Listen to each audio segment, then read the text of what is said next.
रखिए आप।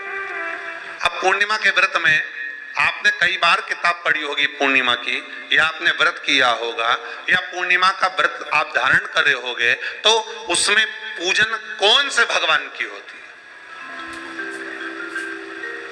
पूर्णिमा के व्रत में किस भगवान की पूजन होती है? तो कहा पूर्णिमा के व्रत में केले के खंभ लगाकर पूर्णिमा का जो अध्यापन होता है, पूर्णिमा की जो पूजन होती है, उस पूजन में शंकर और पार्वती की पूजन की जाती है, शिव और नारायण की पूजन करी जाती है, शंकर और पार्वती का स्मरण किया जाता है। किसकी पूजन होती है? शिव पार्वती।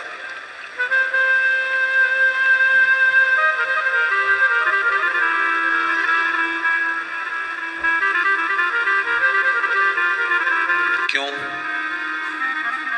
शंकर और पार्वती का पूजन क्यों करा जाता है पूर्णिमा के व्रत में? क्योंकि शिव और माता पार्वती ही केवल एक ऐसे हैं जिन्होंने अपूर्ण लक्ष्मी को भी पूर्ण बना दिया था। किसको पूर्ण बनाया है? लक्ष्मी। शरद पूर्णिमा के दिन अगर आप शंकर भगवान को एक लोटा पानी अगर शिव को समर्पित कर रहे हो, श्वेत पुष्प को रखकर शंकर जी के ऊपर सफेद फूल को चढ़ाकर अगर एक लोटा जल भी, एक पात्र जल भी शंकर को समर्पित कर रहे हो, तो ये लक्ष्मी के लिए ही तो कर रहे हो। और कौन सी लक्ष्मी? पूर्ण लक्ष्मी। पूर्ण लक्ष्मी। आपको पहले भी कथा में कहा, एक बार भगवान विष्णु के सामने लक्ष्मी मैया ने बहुत तेज स्वर में कह दिया था, नारायण, दुनिया के लोग आपका नाम जपते हैं, दुनिया के लोग नारायण नारायण कहते हैं, दुनिया के लोग आपका भजन करते हैं, पर सत्य मायने में कहूं ना तो मेरे बिना दुनिया के लोगों की नहीं चल सकती, मेरे बिना दुनिया नहीं चल सकती, संसार मेरे बिना नहीं चल सकता। भगवान विष्णु ने कहा, ये तो गलत है लक्ष्मी आपका कहना।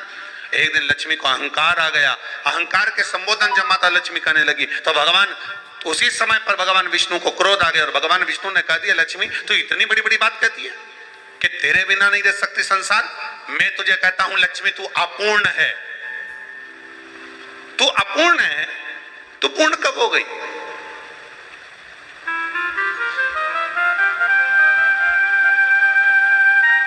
तेरी पूर्णता कहां हो गई? लक्ष्मी की आंख से आंसू बहने लगे, आज आपने मुझे अपूर्ण कहा है। आपको मालूम है आप मुझे अपूर्ण कह रहे हो? आपको ये ज्ञात हो रहा है आप मुझे अपूर्ण कह रहे हो? भगवान कहते हैं, हाँ लक्ष्मी, मैंने तुझे अपूर्ण कहा है। अपूर्णता का मतलब आप जानते हो ना? भगवान कहते हैं, लक्ष्मी मैं सब जानता हूं। लक्ष्मी रोती हुई माता सरस्वती के पास पहुंच गई। सरस्वती ने पूछा, क्या बात है लक्ष्मी, क्यों रो रही हो? लक्ष्मी जी ने कहा, क्या बताऊं सखी, मेरे पति ने आज मुझे अपूर्ण कह दिया है। तो क्यों रो रही है तू? अपूर्ण अगर कह दिया, पति ने ही तो कहा है ना, तो क्यों रोना? चल मेरे साथ। और सरस्वती मैया माता लक्ष्मी को लेकर सीधे पहुंच गई माता पार्वती के यहाँ। माता पार्वती के यहाँ जब पहुंची, माता पार्वती ने लक्ष्मी जी को देखा और सरस्वती को देखा तो पूछा कि बात क्या है, क्या हो गया ऐसा, क्या हुआ, क्या है ऐसा जो तुम दोनों आज मेरे पास में आई? क्या हुआ? पार्वती जी कुछ बोलती, शिव जी का ध्यान माता सरस्वती की ओर और लक्ष्मी की ओर गया और भगवान शंकर जान गए कि आज भगवान नारायण ने लक्ष्मी जी को अपूर्ण कहा है। अब देखें माता पार्वती क्या कर सकती है, इसको पूर्ण बनाने के लिए करेगी क्या? क्या हुआ? माता सरस्वती जी बोली, लक्ष्मी को अपूर्ण कर दिया। अपूर्ण कर दिया? हाँ, तो क्या सोचना उसके लिए, इसको मैं अभी पूर्ण बना देती हूँ। माता जगतजननी पार्वती ने गोदी में विराजमान गणेश जी को उठाया और उठाकर लक्ष्मी जी की गोद में दे दिया। ले लक्ष्मी, आज से तू पूर्ण हो गई। लक्ष्मी, आज से तू पूर्ण है।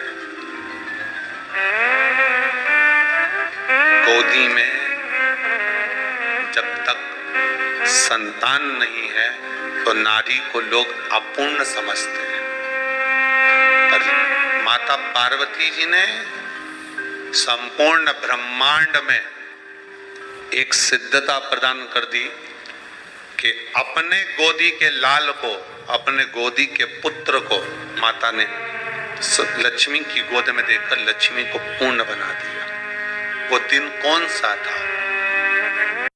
शिव का स्मरण करो। पूर्णिमा के दिन चावल का एक आखा दाना जानते हो? पूरा खंडित चावल नहीं। कितना चावल? एक दाना चावल का शंकर भगवान के शिवलिंग पर समर्पित करिए। एक बेलपत्र जिसका डंडी का मुख अपनी ओर हो, जहां से चावल चढ़ाया है, उस चावल के ऊपर अपनी कामना कर रख दीजिए और चंद्रमौली भगवान का स्मरण करिए। कौन से भगवान? शंकर भगवान का सर्वश्रेष्ठ सुंदर नाम है चंद्रमौली।